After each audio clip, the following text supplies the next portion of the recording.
And coming up next, meet the celebrity. Here the host is Dr. Satish Misra. His guest is a versatile singer from our motherland, India. This artist's name is Mr. Arjun Jaipuri. While in the United States, Arjunji is giving live performances all throughout. Let's meet him through GTV camera lens. नमस्कार, सतीश मिश्रा। ये show Nilima Mehra जी host करते हैं, आपके दोस्त। उन्होंने मुझे ये सम्मान आज दिया है, मैं उनका आभारी हूँ कि इस शो को आज मैं एक विशेष अतिथि हमारे सामने हैं, बहुत ही विशेष अतिथि श्री अर्जुन जयपुरी को आपको पेश करूँगा। स्वागत है आपका इस शो में। इससे पहले कि मैं शुरू करूँ, अर्जुन जयपुरी जी ये सिंगर भी हैं, गज़ल गाते हैं, सूफ़ी और भजन गाते हैं, म्यूजिक डायरेक्टर और प्रोग्राम डिज़ाइनर भी हैं। और ये सिर्फ भारत में ही सेलिब्रिटी नहीं है, इन्होंने कई देश का भ्रमण किया है, अमेरिका में भी कहाँ कहाँ घूमे हैं। जी, ये ऊपर वाले का करम है, इनायत है, कृपा है और गुरुओं का आशीर्वाद है और सब श्रोताओं की, ये जो मुझे सुनते हैं, जो पसंद करते हैं, उनकी मोहब्बत है कि मैं पूरे हिंदुस्तान में ही नहीं, हिंदुस्तान का भी गली कूचा, कोई गांव, कोई एरिया, कोई स्टेट नहीं छोड़ी।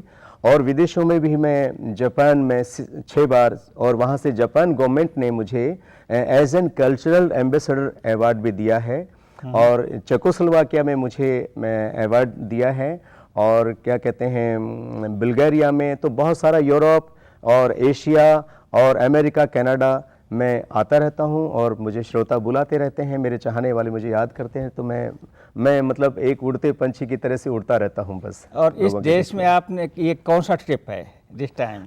अमेरिका में भी मेरा ये 6th ट्रिप है। मैं 2006 में पहली बार आया था, 2006 में। उसके बाद continue California, Texas, Maryland, Virginia, DC और क्या कहते हैं शिकागो। तो ऑलमोस्ट ऑल, बहुत पूरा अमेरिका तो नहीं देखा, लेकिन जो ये बहुत ज़्यादा देख लिया, हमसे ज़्यादा देख लिया है, काफ़ी कुछ देख लिया है। जी जी। मगर यहाँ पे किस तरीके के शो आप करते हैं? देखिए, मैं जैसे एक जनरल मर्चेंट होता है, एक मॉल होता है, उसमें तकरीबन सभी तरह का साजो सामान होता है। तो मैं भी एक फ़नकार हूँ, कलाकार हूँ। मेरे चाहने वाले गज़ल के भी मेरे मुरीद हैं जो गज़ल सुनना पसंद करते हैं, और कई आप जैसे मित्र ऐसे भी हैं जो भजन प्रभु में लीन रहना चाहते हैं। वो कहते हैं हमें भजन सुनाइए, तो मैं भजन भी गाता हूँ, गज़ल भी गाता हूँ। और सूफ़ी, जो राजस्थान का जो एक सूफ़ी है मीराबाई ने जो सूफ़ी गाया है, बाबा बुल्ले शाह ने, बाबा नानक ने और बाबा शेख फरीद ने जो सूफ़ी गाया है, तो थोड़ा थोड़ा मैं वो भी पंजाब, क्योंकि चंडीगढ़ में रहता हूँ तो पंजाब के साथ हूँ और पंजाबी माहौल में हूँ, इसलिए मैंने सूफ़ी गाना भी अभी शुरू किया। सुनाइएगा हमारे दर्शकों को सूफ़ी के बारे में, कुछ सुना दीजिए, 1-2 पंक्तियाँ। ओह, बड़ा ही आपने, खैर अभी हारमोनियम तो मुझसे दूर हो गया है, लेकिन कोई बात नहीं, 4 लाइनें मैं सुनाता हूँ। कि मक्के गया गल मुकदी नैयो, मक्के गया गल मुकदी नैयो, भावें 100 जुम्मा पढ़ आइए। वाह वाह। गंगा गया गल मुकदी नैयो, भावें 100 गोते खा आइए। बुल्ले शाह गल तैयो मुकदी, जदों मैनू दिलों भुलाइए, जदों मैनू दिलों भुलाइए। बहुत सुंदर। तू माने या ना मन दिलदारा, असां ते तैनू रब मन्निया। तू माने या ना माने दिलदारा, असां ते तैनू रब मन्निया। दस होर केड़ा रब दा दवारा हो, दस होर केड़ा रब दा दवारा, असां ते तैनू रब मनिया तू माने या ना माने दिलदारा हसाते तेनू रब मनिया। बहुत सुंदर। इसका मतलब सारांश में बता दीजिए। इसका मतलब यह है कि जो सूफीज़म है वो एक क्योंकि जैसे हम भगवान को पूजा करते हैं तो एक तस्वीर की पूजा करते हैं। ये उसमें हम गॉडेस की, हमारे भगवान की हमें पहचान है, कृष्ण भगवान हैं, शिव जी हैं, प्रभु राम हैं। और जो सूफीज़म होता है उसमें कोई एक आकार नहीं होता, वो एक निराकार की यानी कि इमेजिनेशन में जिसको हम याद करते हैं या जिसको अपना सर्वस्व, अपना मुर्शद मानते हैं और उसमें खो जाते हैं, उसकी तलाश में रहते हैं, उसको एक सूफियाना, उसको सूफी अंदाज या सूफियाना।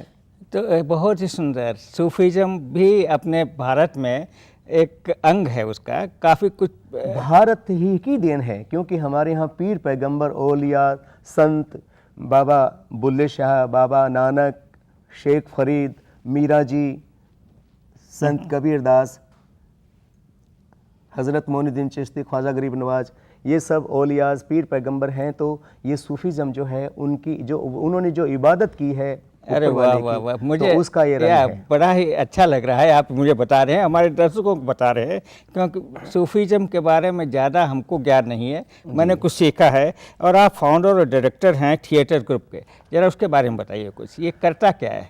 हाँ, एक्चुअली क्या है कि हम देश में जन्मे हैं, हमारे देश में जन्मे हैं, भारत में जन्मे हैं, तो हर नागरिक का, हर इंसान का एक दायित्व है कि वो अपने देश के लिए, अपने समाज के लिए वो भी अपना कुछ योगदान दे, ताकि हमारे देश में जो बुराइयां हैं, कुरीतियां हैं और जो बहुत सारी चीज़ें हैं जो हमारे समाज को, हमारे देश को दूषित कर रही हैं।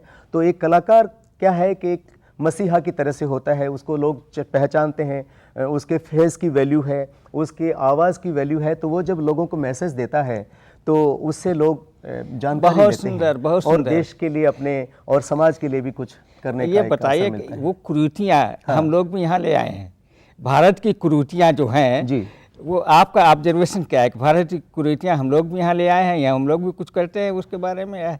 देखिए, ये बहुत बड़ा पेचीदा सवाल आपने किया है कि जब कुदरत एक इंसान बनाता है, ये धर्म, ये मजहब तो बाद की चीज़ें हैं, ये तो हम यहाँ आने के बाद उसमें डाइवर्ट होते हैं या उसमें कन्वर्ट हो जाते हैं कि हम किसी हिंदू परिवार में पैदा हो गए तो हम हिंदू हो गए, मुस्लिम परिवार में पैदा हो गए, वहाँ के रीति रिवाज में पैदा हो गए। तो अदरवाइज़ हम जब पैदा होते हैं, माँ के पेट से जब हम बाहर आते हैं, दुनिया में आते हैं, जन्म लेते हैं, तो हम सिर्फ एक इंसान हैं, हम एक ह्यूमन बीइंग हैं।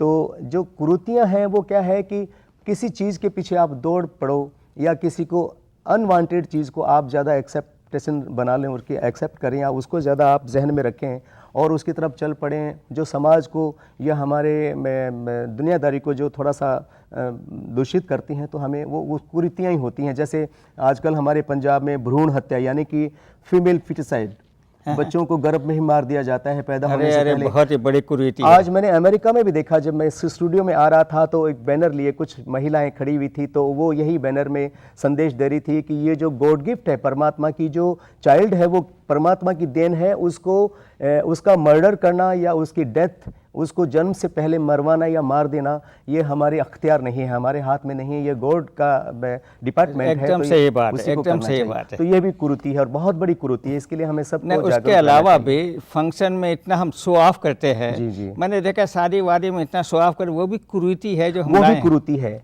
क्योंकि देखिए जिस पैसे को हम बड़ी मेहनत मशक्क़त करके पैसा बनाते हैं और उसको शौक़ में, शादियों में है या दिखावे में है, बहुत बड़े बड़े बंगले खरीद लेते हैं और एक शौक़ पूरा करने के लिए फिर बाद में वो मेंटेनेंस में सब खराब हो जाता है, हम लॉस कर देते हैं। तो हमें चाहिए, पैसा ज़रूर हमें बनाना चाहिए, लेकिन उस पैसे का जो उपयोग है या यूटिलाइजेशन है वो बहुत सही तरीके से होना चाहिए, धर्म में होना चाहिए, समाज के सुधार में होना चाहिए, गरीबों के लिए होना चाहिए, जिनके पास सहूलियत नहीं है उनको मदद करना चाहिए। अगर हमें भगवान ने ज़्यादा दिया है, ऊपर वाले ने हम पर कृपा की है, तो हमें उसको डिस्ट्रीब्यूट करना चाहिए, लोगों में बांटना चाहिए। आप कवियों की या लेखकों की या ये सब समाज सुधार की ही बाड़ी रहती है, क्योंकि हम समाज का आईना हैं, हम समाज में जाते हैं। अब जैसे मैं विदेश में आता हूँ, अमेरिका में आता हूँ, कुछ चीज़ें मैं यहाँ से देख के जाता हूँ, तो अपने देश में जाकर मैं उसकी, जब मुझे कोई चीज़ यहाँ की अच्छी लगती, जैसे सफाई के मामले में अमेरिका का जवाब नहीं है। मैं यहाँ इसलिए ज़्यादा आता हूँ कि यहाँ नीट एंड क्लीन और हर चीज़ सिस्टमेटिकली बनी हुई है। हमारे देश में थोड़ा सा सिस्टम अभी प्रॉपर नहीं आया है, जो एक डेवलपमेंट में या सुधार आना चाहिए, एक सिस्टमेटिकल चलना चाहिए, वो अभी हमारे देश में नहीं है। तो मैं यही दुआ करता हूं कि वो सिस्टम हमारे देश में भी शुरू हो जाए, जो हमारे यहाँ की अच्छाई है वो यहाँ पर आए और जो यहाँ की अच्छाई है वो हमारे देश में जाए। बहुत सुंदर। आप अपने बारे में बताइए, आपने म्यूजिक एल्बम बनाई हैं या मुझे पता है आप अपने गीत कंपोज करते हैं, खुद कई एक गीत और गज़लें कंपोज करते हैं जी। म्यूजिक एल्बम बनाई हैं, तो उसके बारे में कुछ बताइए, किस तरीके के एल्बम बनाए हैं, किस तरीके के गीत आपके लोगों को उपलब्ध हैं? मिश्रा जी, ये चीज़ें, ये जो संगीत है, संगीत तो ऊपर वाले की देन है, इसको हम डेवलप कर सकते हैं। गुरुओं से शिक्षा लेकर, उनकी सेवा करके, उनसे ब्लेसिंग लेकर हम उसको बहुत आगे तक लेके जा सकते हैं। लेकिन जो अंकुर है वो ऊपर वाले की देन से ही होता है। संगीत हर किसी के बस की बात नहीं है और हर किसी को आता भी नहीं है। मैं इतना ज़रूर कहूँगा सभी श्रोताओं के लिए, और हमारे जो अमेरिका में जितने हमारे भारतीय और पाकिस्तान और बांग्लादेश जितने भी हमारे जो हिंदी और उर्दू से रिलेटेड हैं, उनके लिए मैं इतना ही कहूँगा कि ये जो संगीत है, जिसको आता है, मैं उसको खुदा का या वाहे गुरु का या ऊपर वाले का बहुत बड़ा गिफ्ट मानता हूँ। और जिसको संगीत, जो लिसनर है, उसको मैं भगवान का बहुत बड़ा गिफ्ट मानता हूँ। लेकिन जो संगीत से कोसों दूर है, मैं समझता हूँ कि उसका शायद जन्म लेना व्यर्थ है। तो आप कहते हैं संगीत एक लाइफ का, जीवन का इंटीग्रल पार्ट है? मैं कहता हूँ सबसे, हमने भगवान को देखा नहीं है, हम संगीत को एंजॉय करते हैं। भगवान की तो हम प्रतिबिंब है या उनको इमेजिनेशन में हम देखते हैं। जो सही मायने में भगवान कौन है? माता पिता और गुरु, जिनको हम प्रैक्टिकल में देखते हैं, जो हमें रास्ते दिखाते हैं, जो हमारे जीवन के लिए बहुत सारी उपलब्धियां हमें देते हैं। तो हमारे सही जो भगवान है, या हमारे खुदा हैं, या गॉड हैं, या जो भी हैं हमारे मुर्शद हैं, वो सबसे पहले माता पिता, और उसके बाद में ये संगीत जो आपको भगवान की तरफ, वाहे गुरु की तरफ, इबादत की तरफ और अजान की तरफ। जो हमारे दर्शकों को अंतिम संदेश आपका क्या है? मैं यही कहूँगा कि संगीत को प्यार करें और अपने धर्म को भी प्यार करें, लेकिन धर्म में इतने एंटर ना हो जाएं कि आप सारी दुनिया को भूल जाएं। दुनिया जो है और ये जो जीवन है, ये बड़ा इम्पोर्टेंट है, इसको व्यर्थ ना गंवाएं और इसको अच्छे कामों में, संस्कृति में और क्या कहते हैं, देश के लिए काम आ जाए तो बहुत अच्छी बात। और संगीत तो क्या बात है, बहुत सुंदर, बहुत पसंद सुंदर। करें। जो आप कह रहे हैं कि संगीत आपको मन की शांति देगा, लोगों से जोड़ेगा, प्यार बढ़ाएगा, और संगीत को एंजॉय करिए, तो ये आपका संदेश है। और इनके बारे में ज़्यादा जानना है तो अर्जुन जयपुरी को गूगल करिए। यूट्यूब में बहुत इनके गाने, और मैंने किया, यूट्यूब भरा पड़ा हुआ है अर्जुन जयपुरी से। और भी ज़्यादा जानकारी है तो यहाँ ग्लोबल टेलीविज़न नेटवर्क को आप ईमेल कर दीजिए और उससे आपको जानकारी कोई ज़रूर पहुंचा देगा। बहुत बहुत धन्यवाद। और जयपुरी जी, बहुत बहुत धन्यवाद आपका इस पे आने पे, और हमें और दर्शकों को बड़ा अच्छा लगा। जी, मैं गदगद हूँ। नमस्ते। मैं बहुत दिल से शुक्रगुजार हूँ मैं मीडिया का, इस चैनल का, और आपका भी, और श्रोताओं का जो मुझे सुन रहे हैं और जो मुझे प्यार करते हैं। जय हिंद, शब्बा खैर, शुभ रात्रि, गुड नाइट, गुड डे। जय हिंद, जय गुड हिंद। लक।